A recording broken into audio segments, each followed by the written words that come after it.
successful at it. She was successful at it by being persistent, and actually coming from a place of love. If you actually look at the information that she put out about Ross, I mean, I don't want this to be this, cantankerous, oh, the government sucks, taxation is theft.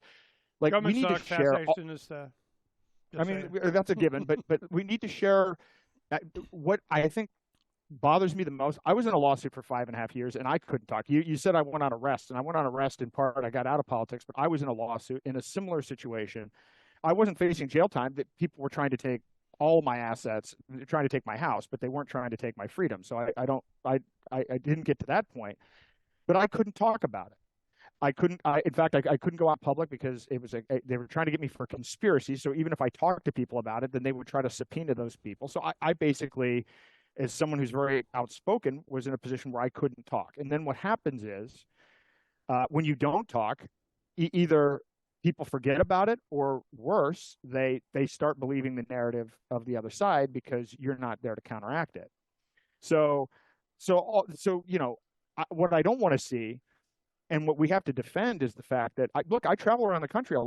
Most people have not heard of Roger. Most people, and these are people that are actually spending the time to go to a 4-hour workshop about CBDCs. So these are not stupid people. They don't know anything about the block size war. They haven't heard of Roger. They haven't heard of Satoshi Nakamoto. They've heard of Sam Bankman-Fried. And so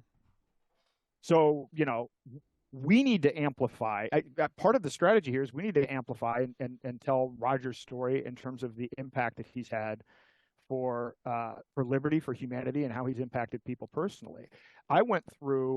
He has 41 companies and organizations that he's invested in on his website. And he has biotech investments. He's invested in things to improve people's health. He's invested in all these decentralized technologies. He's invested in different governance models and different government structures that promote freedom and voluntary exchange. And that's just what's on his website. All of it is pro-freedom. And I'll say this, there's this term financial inclusion, which is a BS term when it's stated by them, right?